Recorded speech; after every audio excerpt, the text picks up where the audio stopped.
Okay, good morning, good afternoon, good evening, wherever you are in the world. This is Grant Cameron, and I have a really special show. We're all heated up in the situation with the UAPs and disclosure and the government and stuff. And I have a very timely guest. I have Dr. Mario Beauregard with me today, and we're going to talk consciousness. I know lots of times people in ufology don't want to talk this. Let me start with two quotes here. These are from high-level people in the UFO business. One is Dr. James Lakatsky. Here's what he said. Everything works as if UAP were a product of technology that integrates physical and psychic phenomena. And he's the guy who ran the program for the Defense Intelligence Agency, the UFO program. He talks about it. And the other one quote I want to do is from an interview we did with Dr. Eric Walker, who was the former president of Penn State University and was the chairman of the board of the Institute for Defense Analysis, the top military think tank in the United States. He's being interviewed back in 1990, so this is like many years ago. And the guy is asking him from Great Britain, he's asking him about the control group, the group that runs the whole show, that organizes in this very secret group. He said, are you a member of that group? And Dr. Walker says, I cannot answer that. And he said, how good is your seventh sense? How much do you know about ESP? And the interviewer says, I know to some degree about ESP and EVP. What has this got to do with UFOs? And Dr. Walker says, unless you understand about it and know how to use it, you will not be taken in by the control group. Only a very few know about it. And then he gets asked, are there any military people in the group? And he says, no. And this is the important thing, that we are looking at UFOs, and I will state backwards and forwards, there is a physical component, but there is a spiritual consciousness component. That's why my guest today is so very important. Dr. Beauregard is a Canadian neuroscientist and known for his groundbreaking work in the field of neuroscience, particularly for his research on the mind-brain connection. He has made significant contributions to the understanding of consciousness, neuroplasticity, and the nature of mind beyond the physical brain. The reason I really wanted to talk to him is because I've known for a number of years, I talked to Diane Hennessy Powell, and she mentioned to me the fact that my guest today is one of the primary authors of the Manifesto for a Post-Materialist Science. And this was done also with Rupert Sheldrake and with Gary Schwartz and a number of other people. So I'm really honored to bring someone on, because we're going to be talking, I believe, once the UFO thing gets exposed, we're going to be talking consciousness, and we're going to be talking about Mario's latest book called Expanding Reality. And that's what I basically have moved now. I don't really do that much on UFOs. I basically am concerned about one thing and one thing only: what's the nature of reality? I think we have to get there and go and figure out what's actually going on in the world. And the UFO is only one method of investigating. So good morning, good afternoon, bonjour, comment ça va? Very well, thank you. Thanks for having me. That's the extent of my English that I learned in. Now Mario's from Quebec, and people who watch my interviews with Jimmy Blanchette will realize, you're going to realize today, that these guys from Quebec, I don't know whether they put something in the water, but these guys are usually ahead of the curve. Jimmy Blanchette, every time I interview him, I think I'm talking to Albert Einstein, and Mario has been ahead of the curve. So I want to start with that. In the UFO community, everybody knows the story about Dr. John Mack at Harvard University, leading psychiatrist, who they tried to pull his tenure because he sort of stepped over the line and got out of the nuts and bolts stuff. And you actually, we can start here with your background in terms of the fact that the high priest actually excommunicated you when it was time for your tenure. Can you tell that story and how you got involved in the idea of consciousness coming out of the sort of the nuts and bolts work of that others are doing on neurology? Well, yeah, I've been expelled from the University of Montreal in 2013. They refused to give me my tenure, even though I was generating a lot of publicity all over the world. But I was affiliated with the medical school, and at the medical school, they wanted me to, work with big pharma, and that was not my plan at all as a scientist. Because when I was younger, at 8 years old, I've had a profound mystical experience. To summarize it briefly, my parents, they were farmers. They were living in a place called Eastern Townships in province of Quebec, near Vermont, and it was during the summer break. We had a small forest near the fields where the cows were, and so one day in July, it was a beautiful day. I decided to go explore the mysterious forest. I liked to do that when I was younger. And I walked for about a few hours, and then I became tired because it was quite hot, and I decided to sit on a big gray rock that was there in the middle of the forest. And after a few minutes, I started to feel that the trees, the cows, I could see also, well, the rock itself, myself, everything was starting to vibrate. And after, I think, what was a few minutes, I realized that the trees, the cows, the clouds, the big rock, and my small self, little Mario, we were all part of something, one whole, something that is one. And so that was a profound experience. Can I And ask a after, question about that? Because I've had these similar experiences. I think a lot of people in the UFO community have had, like 37% of experiences in the UFO community have had a near-death experience, which you can talk Mhm. about yours. But my question to you, based upon mine, is, well, two things. Did it come with absolute certainty, and did it change your life? Would you be who you are now if it had not? Because what my impression was, when I tell people my experience, I always say to them, the hardest thing to explain to you is the absolute certainty. It's like you knew it before and they showed it to you and you go, oh, okay, I remember that now. It's like, was it Yes. that dramatic that it Oh changed you? yeah. Oh yeah. Yeah, because a few hours and during the next few days and even few weeks after that, I received like a download of information about my life plan.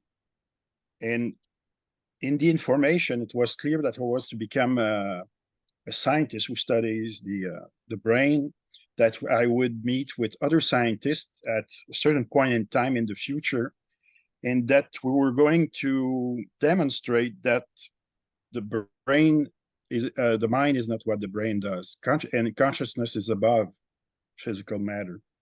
And this is exactly what happened 50 some years after that, almost 50 some years. Now I'm at the beginning of my 60s. It was a long time ago. But yeah, and so it was a very deep experience and very profound. Yeah, Wow. definitely. And Mhm. so I guess the UFO community, usually when I talk to experiencers, I'll ask them at one point, I'll say, do you think you're on a mission? And they'll usually say one of two things. They'll say, yeah, I think so, but I don't know what it is. Or they'll start telling you their mission. They become almost evangelical about what they have. So you Yeah, believe this concept that this is a lot of this stuff isn't random, that you were sort of chosen, that you were moved down a path. And from time to time, you'll get sort of a nudge and directed in the right direction, correct? exactly. Yes. And so that's what created problem when I started to study neuroscience at the University of Montreal, because I was telling the old guys, the old guard, that they were mistaken about the mind-brain relationship and the nature of consciousness, that they got it all wrong since over a century. And so that created a lot of tension. And I was trained as a neuropharmacologist, neurochemist, neuropharmacologist. And so that's why the dean and all the people in the hierarchy of the medical school, they wanted me to obviously do research project with big pharma because I was trained to do this. But I knew that I had to conduct a number of different experiments with regard to the power of consciousness, what's happening in the brain when we have spiritual or mystical experiences, and so on and so forth. And so that didn't fit at all with their agenda for me. And so That's what created the problem. They didn't understand that. They believed that I was not, yeah, really. Yeah. Now, Uh, now you were from a very famous place. Can you talk about, because people in the UFO community will know the MK Ultra stuff. Now that was way before your time, but that's where it started, where you were. And can you give yes. me the famous line? You have this very elderly lady. What is the line she uses with that? I was so amazed when she told you about giving you a warning about what was going to happen in the future.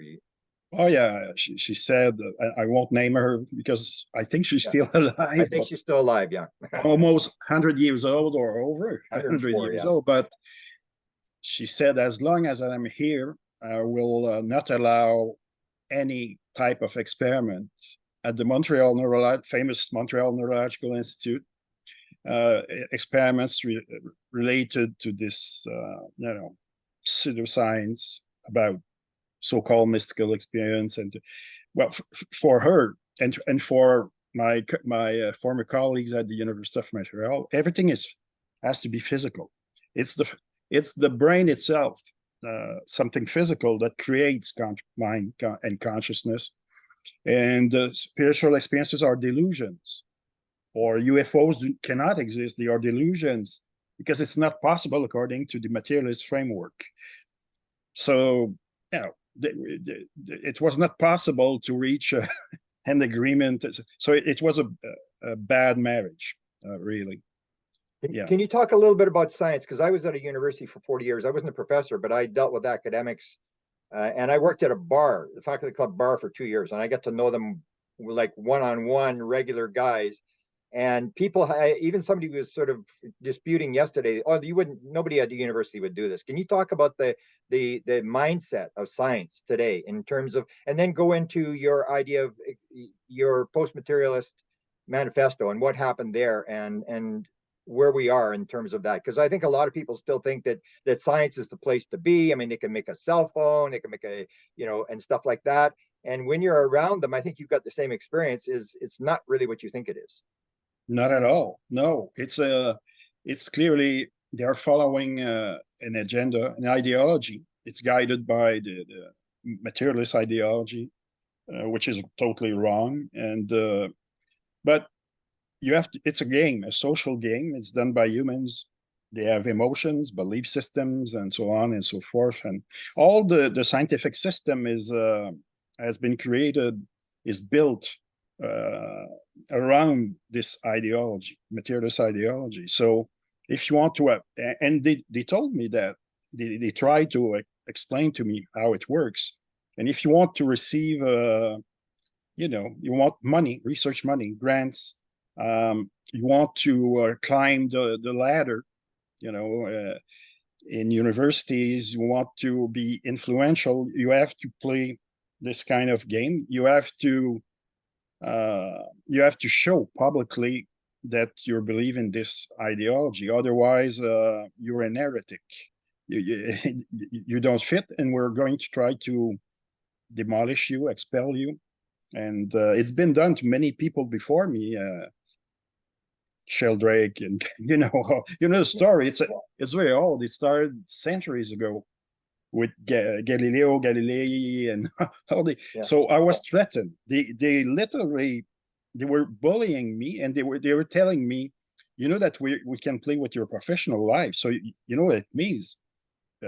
Perhaps you won't have any salary next year if you don't do what we ask you to do, which is to follow this to do mainstream science, to do but that was basically what I heard. And there's I met at the beginning of my career, when I was quite young. I was still a student, a PhD student. I met with another famous neuroscientist, Henry, Dr. Jasper. He was a colleague of Dr. Penfield. They created Montreal Neurological Institute. So I told him about my visions, my plans, and said, "Oh my goodness, you cannot tell them that publicly, openly, because you will live a life of suffering, and they will try to destroy." So he was suggesting, keep this to you, to yourself. Don't say it. otherwise, but it was stronger than me because I had this strong sense of mission. My life plan had to be done at all cost, and so I decided to, I didn't make any concession. I was, today some would say, well, that was a bit stupid because, but or courageous, depends on the point of view. But I had to do it. I had to do that my way, and Now, in your book, Expanding Reality, you talk about the fact that it sort of broke from this materialistic paradigm that started 1848 with the Materialistic Manifesto by Karl Marx. They actually broke with it, and you write about it in your book, Expanding Reality, about the early quantum physics guys. And then it suddenly got shut down by this famous expression, shut up and calculate. Can you talk a little bit about the fact that, remind people that there were the key guys were into this yes, concept of consciousness as primary? yes, yeah. All the founders of quantum physics, like Max Planck and Heisenberg, Schrodinger, Pauli, and Bohr, they were all mystical types of guys. They were all very spiritual, and they had to fight, to for the revolution in physics to succeed. It took about 30 years, from 1899 to about the beginning of 1930s, and so it was very difficult. But yeah, after that, the next generation of physicists, they were not at ease with the point of view, the worldviews of the founders of quantum physics. So they thought that they were a bit eccentric, and hence that the shut up and calculate Richard Feynman, for instance, and all those guys. But it's true that they've had their revolution, and now we're exactly in the same situation with regard to what we could call the new science of consciousness. We are in a transition between the old materialist paradigm, which has been around and dominant for a few centuries, and something new. My colleagues and I, we've called that a post-materialist paradigm, but that doesn't mean anything. It's only to mark a transition from an historical point of view. But what is it exactly? We didn't say. But what's interesting is that the more we progress with this new science of consciousness, and the more we can realize that we are converging with the old spiritual traditions, what they've been saying for millennia. They didn't have the technology to conduct research, but they had other ways to have access to a certain truth, and so there's a convergence between science and spirituality. This post-materialist view of the world is in resonance with the old spiritual traditions. We know that. It's also very compatible with the discoveries of parapsychology, or psi phenomena research, and everything about spiritual and mystical experiences. And also, it's compatible with a number of elements that we find in the UFO reports and experiences, which is very, very interesting too. Yeah. Yeah. It all seems to be the same, going into the same thing. It's this higher level of reality in terms of what's actually going on. People are making these assumptions, and it's like Max Planck had said, science advances one funeral at a time. So sometimes Yes, I play right. Richard Feynman doing his thing at Cornell in 1962, where he says, "I'm a scientist and I know all about UFOs, flying saucers. There are no flying saucers." And then it's like, well, Feynman's dead and science advances. And so you're sort of at the leading edge. Talk a little bit about the meetings that you guys had in terms of setting this thing up, in terms of who was involved in this. And Oh, yeah, are yeah. you are we getting somewhere? Are we actually moving into the next? Oh, I think so. It was in 2000. Well, yeah, after I was expelled from the University of Montreal, I received an email from a guy named Gary Schwartz. I knew who he was, but I didn't knew him personally. And it's very strange. Gary Schwartz is He's a researcher in a Department of Psychology at the University of Arizona, but he's a, you know, he's a great thinker himself, and he started to do research with mediums, but in laboratory, in very controlled situations, some nearly 30 years ago, and for about 10 years, he did that, and he told me something. He said in his email, there's a force, or I received a message to contact you, but I know your name, but I don't know what's happening with you. So he said, are you in need of something? What happened? So I called him right away, and I explained what just happened. And he said, well, at the University of Arizona, we would be very happy to have somebody like a black sheep like you. So I worked with him and also with other colleagues for 10 years. And the first thing that I did, it was about this idea of a meeting of people, of black sheeps in various fields, if you will, like Sheldrake in biology, and we had Larry Dusty for in medicine, and Schwartz in psychology, Charles Tart, and people like that. They were very well known, all famous in their own fields, but they were perceived as heretics by mainstream scientists. And so we were we met in Tucson, and we decided to examine all the evidence showing that the materialist model of the world was flawed, and also the other lines of evidence showing that other lines of evidence helping us to create something new, a new paradigm. And so we met for a few days, and 3 months after the meeting, I took the lead of writing the manifesto for a post-materialist world. And so I wrote the first draft, and my colleagues helped me to reach a version, a common version. We all agreed on the final version, and it was published. And it was signed because we opened it was open to the public and professionals. So it was signed by over 400 people.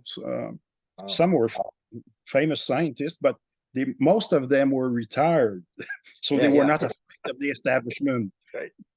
That's the difference. The younger ones, they were, and I understood why. It was more difficult to attract younger scientists, but still. And after that, it was there was a guy working at NASA in the United States. He was a mathematician at the University of Virginia. He saw the manifesto, wrote a superb article, and he compared us to the guys in physics, at the beginning of modern physics, these pioneers. And he said, don't judge them rapidly. You don't know. They may be right. You may think that they're a bunch of fools, but perhaps they are right. And that what they are saying will lead to the next great revolution in science. And so after that, there were numerous translations all over the planet. And now I can tell you that I can go to I'm still traveling all over the world. At the beginning, when I started, let's say 30 years ago, it was dangerous for me to say things in public. Some people were trying to attack me. It was the same thing for all these other guys, and it was very emotional. Sheldrake told me once that he was somebody. He was a knife to attack him, a student, because he was demonstrating that the theory of evolution, the mainstream theory of evolution, was wrong. And the students were brainwashed to believe in Darwin and only, so people were acting violently, and that's what happened to me a number of times. But I can tell you that today I can go to very prestigious institutions, conservative ones, and people will listen now, and they won't react like that. And they may not agree, but at least they will listen, and they they realize that the world is changing. There's a and if it's the general public, well, the general public is way in advance with regard to the academia, and so I realize that now the people globally on planet Earth, they're ready for a major shift in terms of worldview. That's what I feel. Yeah. There And was look at there the was a look. shift. I know when I had my consciousness down, I had an experience basically Uh-huh. told me it was consciousness. And I remember I got a lot of flack, but I think you would agree that things have sort of changed. Even Jill Bolte Taylor talks about her experience Right. where she Exactly. says, like, academia, you did not talk about this kind of stuff. And No, now it's no. sort of like you can do it. Same with UFOs. Once the New York Times article came out, You're right. it sort of moved and everybody sort of said, yeah, me too, and joined in. Mm. You think we're making some progress here, that we're moving along, and it's just a matter Yes, of waiting I for. feel, yeah, I feel it.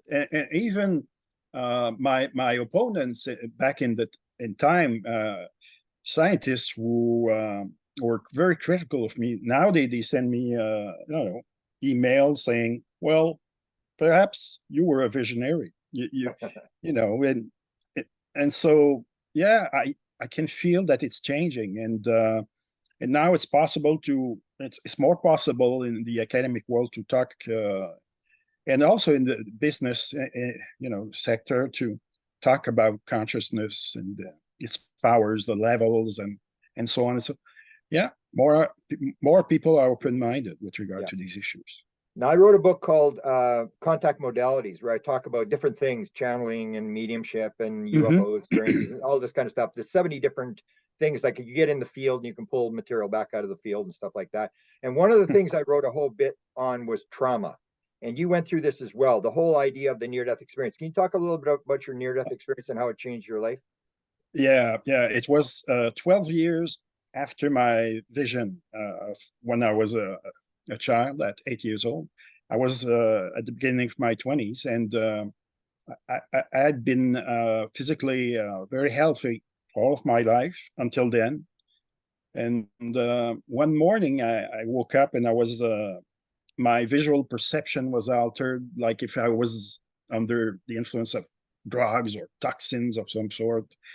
Uh, all the body was hurting, and I didn't have energy, and so I had to go back to the, the place of my parents, and I stayed in a bed for about nearly a year. I was like somebody suffering from cancer, internal phase or AIDS, and the doctors didn't understand what was going on,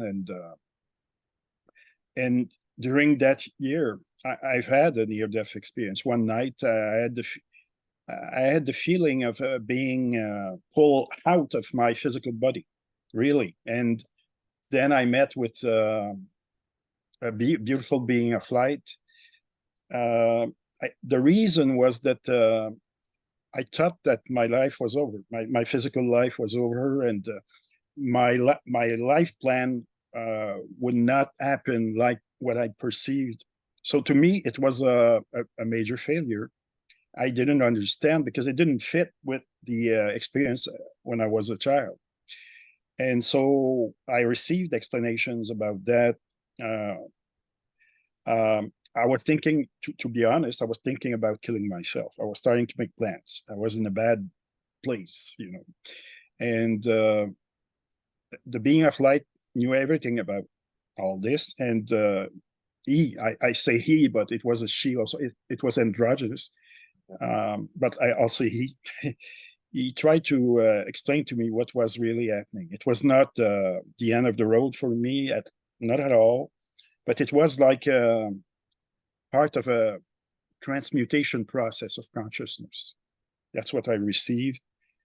And he gave me predictions about my life in the physical world, because I remember my brain was attacked, and I was very sick, and the brain was not functioning properly. So I thought maybe it's an hallucination, a delusion, because I had started my studies. And So to prove to me that that was not the case, the being gave me three predictions for a few predictions for what would happen very soon in the physical world, and everything happened as predicted. And also I saw a part of my future research program, and so when I came back, and he told me that I was going to be healed progressively, and that it was that I had signed for all of this, but I didn't remember. It was part of the life plan, Yeah. believe it or not. But and in that state, I saw it. I knew it was true, and but so that's exactly what happened. I managed to heal, but it took a number of years to, come back to health perfectly. 7 years after that, I saw a medical doctor, and I told him about all my experience and the problems. So he was a famous epidemiologist, and he was a biochemist, and he said, we should investigate your blood. And he asked me to investigate my blood, and he found three different types of viruses, viral infections. And they came from when I was very young. I skipped a few years at elementary school, and I arrived at university too young. So I decided to work. I went to work in Israel, and I worked at an hospital for children, handicapped children, and I became sick, and that's where I contracted the viral infections. And based on what he saw in my blood, he said, with such intensity in terms of the infections, most people that he had seen before that were dead or totally handicapped for the rest of their lives. So he said, I don't know how you made it. And then I told him about what happened. I asked him if he was open-minded enough to listen to my story. He said yes. Just before, because I didn't want him to be mad, or he said, no, I'm open-minded. So I told him the story. He said, well, you see, it's you've received a miracle, and in medicine we're very limited, and we don't understand everything. He was very honest as a medical doctor, and so that's what happened. And after that, I had to fight to return to university, because my supervisors, they thought that I was they were neurologists, they thought that I was perhaps schizophrenic or something like that. So I had to fight really to be reinstated, as a doctoral student. But it worked, and then after that, I started to implement the research program I downloaded, and so all the major studies that I've done in my career, I simply follow the plan. To be honest. Beautiful. Now let's go to the stuff that you do. So I'm very interested in this, and I've followed it quite a bit with you. And the other one I watched was Andrew Newberg. Have you worked with him? Yeah. So you're doing the same not sort work, of thing. but yes, I know the same him. Sort of work. Yeah. Where you put yeah. people in machines, and this is where I always point out to people, because people won't believe that the mind changes the brain. They'll think, no, the brain makes the mind. And so you did some experiments that actually showed the plasticity of the brain. Can you get into that and the importance of what that shows? Oh, well, yes. I was the first, for instance, I was the first one in the late 90s to beginning of 2000 to use functional brain imaging, functional resonance brain imaging, to demonstrate that we have the capacity to self-direct brain activity with regard to emotions. So what we were doing is that we were inducing strong emotional states using, for instance, at the beginning in my first study I did, we used pornographic film clips and with young guys and students, and so we were seeing massive reaction in the emotional portion of the brain. But what was interesting is that we asked them also in another condition experimental condition to become detached observers of the film clips, but also of their own arousal, their own subjective feelings as well. And all the massive activation in the limbic system, the emotional brain, totally vanished. And so that was the beginning of a field of research about emotional regulation. But I wrote a paper after that, and the title was Change the Mind and You Change the Brain. And so I was following this line of research. And at first, even if it was a sensational discovery, I had trouble publishing because it didn't fit with the reigning paradigm, the dominant paradigm. Yeah. So they were asking me to change the title, for instance, reframe the interpretation, but I didn't want to do that because that was the truth. And then I followed with a series of experiments about what's happening. I studied contemplative nuns, Carmelites nuns, and during a mystical state, and I worked also. What did that show? Because that's an interesting one. What did that show? Well, in neurology and neuroscience, scientists believe that there was a God spot in a portion of the brain that we call the temporal lobe, and that these experiences, spiritual, mystical, call them as you want, they were simply delusions created by an abnormal pattern of electrical activity in this portion of the brain. But what we demonstrated is that there was no single God spot in the brain, that these experiences were correlated with a complex network of brain regions, and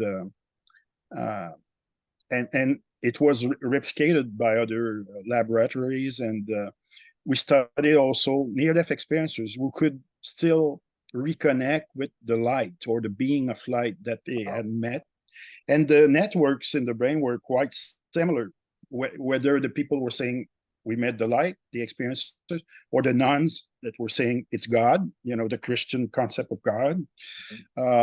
It didn't seem, or even Buddhist monks who were talking of the void with capital V. Yeah.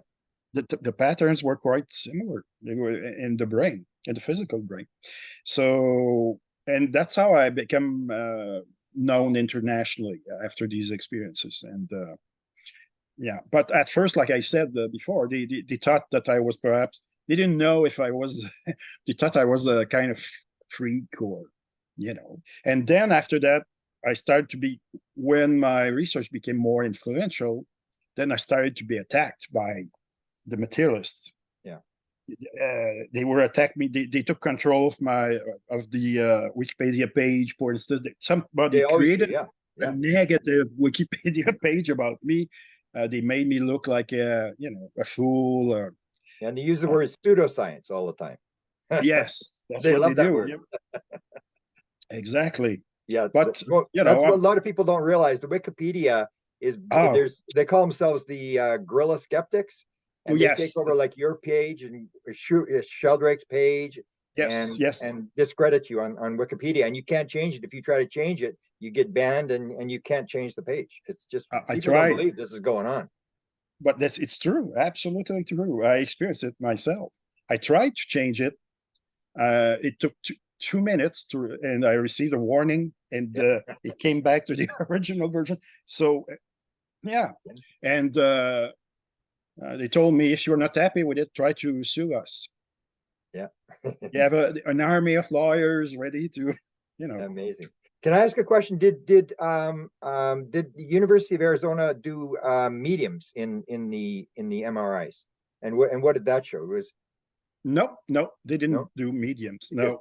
Yeah, because I've always found this interesting. The one I had asked Newberg to do, and he needed funding to do it, but it was in the UFO community. Suddenly appeared these people doing what we call light language, where they speak this light language. And I'm going like, what? I never heard this. I've been in a long time, and suddenly these people appeared, and like, where did these people come from? And it would be very interesting to find that. And so whatever is happening, these people are able to recreate this pattern. It shows you that what everybody wants is this physical, this data. Like, show me something on paper that you were able to show this, that there is these states. And the thing with the brain plasticity, maybe go over the idea that with meditation and stuff, that the brain actually changes, that you can actually change the Yes. structure of the brain, the size, and that sort of thing. Yes, we did studies in my lab, and also it's been done, this type of study, by many labs around the world, and now it's very clear that yeah, you change the patterns of activation or deactivation of various brain regions, but not only that, you change the actual structure in terms of gray matter and white matter. Absolutely, yeah. And very very rapidly after only a few weeks of training, you can already see significant changes. Wow. And the theta state, you wrote about the theta state, which I found when I did my contact modalities, the importance of this theta state in terms of getting there, finding a way to get there, or what did you do in terms of that, and what did you find out with this this frequency? Well, I discovered that, and now I'm doing private research, but and I've developed a psychospiritual approach based on this discovery, because the theta waves, and especially the junction of the delta waves and the theta waves, so around 3.54 hertz or cycle per second, they are associated with expanded states of awareness. And so the closer you are of 0 hertz, and because that's we see in clinical death, when the heart stops, the breathing stops, and then if you're measuring electrical activity of the brain with an EEG, you see that the line becomes flat within generally 15 to 20 seconds, and we see that the EEG is isoelectric then, so it's clinical death. But what I found is that to help people reach expanded states of awareness without having to die, you have to bring them, at the junction of the theta and delta junction. But at the same time, it's hard for them to remember in that kind of state and to not fall asleep. So what I'm doing, I've developed a procedure, and when they are in that kind of state, I'm using pulses of gamma waves, which are also related to attention and clarity of mind. And so that's a way to keep these people aware. And after the session or after the exercise, they can bring back the information that they have received. And so I've created an approach that is called holosynthesis, HOLO synthesis. So it's and I'm doing that. I've been to Switzerland, for instance, a few months ago. I've introduced people over there about that. I've done some sessions in Quebec, and now I'm going to go to France next spring also, because I have discovered that without being experts on meditation and contemplation, like Carmelite nuns or Buddhist monks, normal people can have access to other levels of consciousness and information. You don't need to be a phenomenon, an Olympic star of meditation or contemplation to do that. And we see that with the experiencers, in UFO so-called abductions.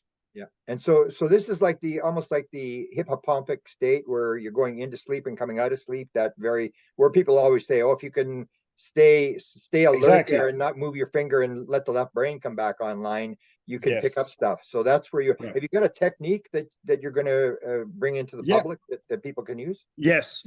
I'm using sounds embedded within, we can call that music, but it's not really music. It's more like breathing generated by synthesizers. So it's I'm using that, and also some guidance, a bit like we do in hypnosis, but very minimal guidance, and the results are amazing. And very often the people will encounter sometimes deceased people, friends, or old friends or family, but often they meet with so-called aliens. Wow. Wow. Have you got? Can you send me a link for that if you've got that up? And because I would love to. A lot of people do the Monroe Institute stuff. Right. They've always followed that, and you're doing a different sort of frequency. Yeah. But you Well, worked on, yeah. yeah, I discovered at the Monroe Institute, they thought that it was better to, send different frequencies in both ears at the same time, and the auditory system subtracts the frequencies, but it's much simpler. We use the same frequency for both ears, which means you don't have to wear The headset, a headset, for instance, yeah. and it's even it's very simple, but very powerful, and Wow. yeah. So And I like that very much, because myself, we don't have time to talk about it today, but yeah, I've had myself experience with what appeared to me to be aliens, tall blondes, wow. Oh my goodness.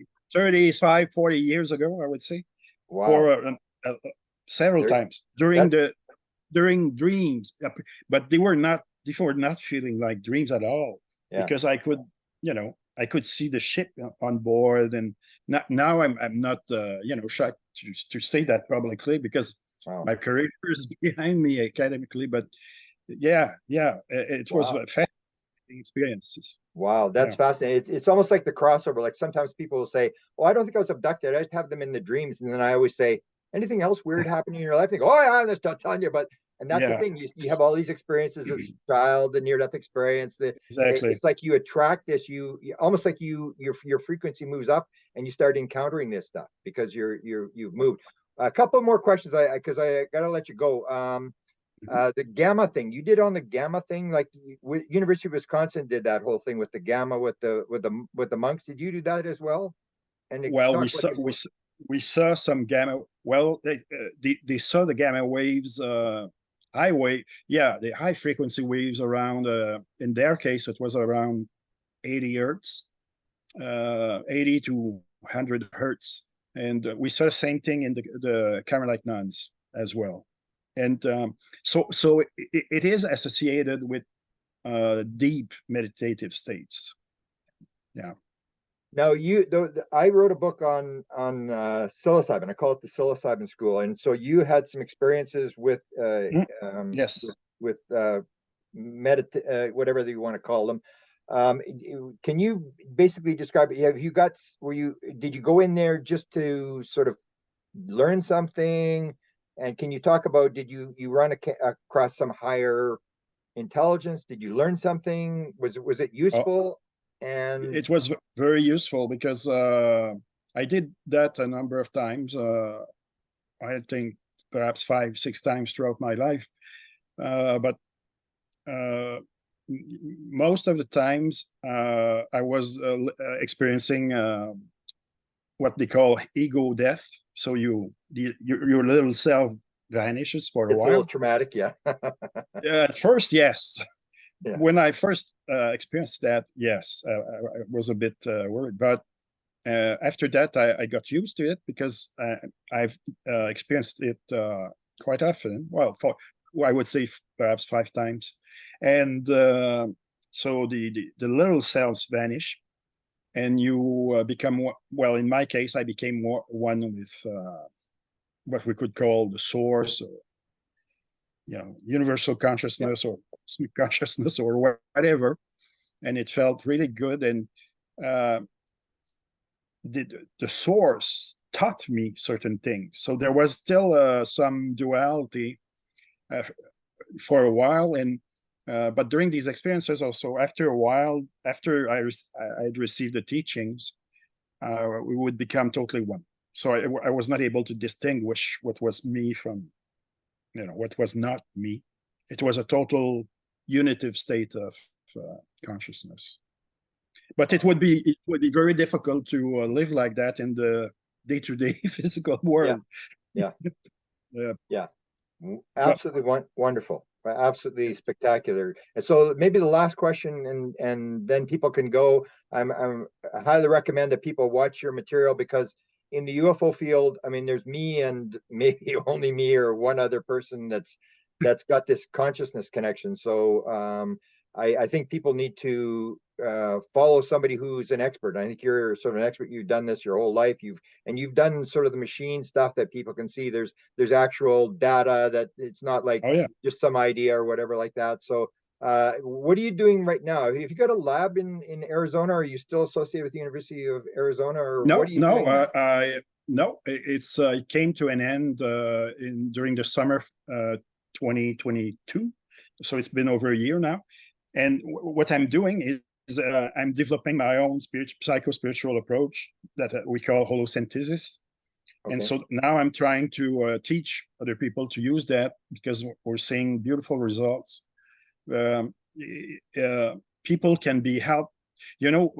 People are suffering emotionally a lot because they live at the level of their own little self, their ego.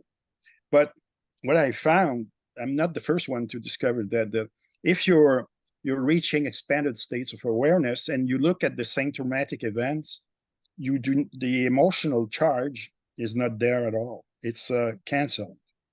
So you can, and in that way, you can rewire your own mind and your own brain. And I'm also trying to help other people to live what I have experienced myself in my life, to help people have access to what I call the greater self, compared to the little self, or, through this approach. So yeah, I'm giving workshops and lectures, and I'm still writing books, but basically that's what I'm doing right now, and I'm in the process of creating my own institute. Beautiful. Well, Yeah. I will link everything, anything that comes up, I'll watch you and I'll link everything, because I think your stuff is extremely important. So last question, then we'll call it a day. What would be your take on where did we come from, where are we going, and what are we supposed to be doing while we're here? What would be your overall take on what the meaning of life from what you've learned? From what I've learned, to rediscover who you are truly. Yeah. That is the source of everything. I have a non-dual perspective. Yeah. Based on all these experiences. Yeah. And on Earth, where what we're living, we believe in our own avatars, and it seems very real. But to me, it's like the grand theater of life. It's life after death is more real to me than life in the physical world. And when you're back in the source, it's even more real than life after death. And so there are levels, of consciousness, perception, and so on and so forth. But so yeah, we're gaining, we're creating our own theater, and we're gaining experiences. We are learning things throughout this, and the source is storing everything about this. And for whatever reason, that I'm not sure, but we can speculate about that. But that's about my understanding at this present time. Well, you got sort of chosen, and I think you were working your mission, and I really appreciate your sharing with me and the people that follow me, who will understand what you're talking about, because the way I look at it is like the World Cup or the Super Bowl. We are living in the game. Most people don't even know the game is going on. They live lives of quiet desperation. So you're sort of a light to the world, and especially with the manifesto, it's like a revolution that this is people can move in that direction, and it's a new world. And thank you for what you do. Thanks to you. Beautiful. Okay, and maybe we'll do it much. again sometime when you want to promote something. Just let me know. I'm gonna make sure that people know how to find you, because you're on the leading edge of where I think everybody has to go in terms of understanding what's actually going on here. So thank you very much for your time, and let's do it again sometime. Thank you, Grant. Okay.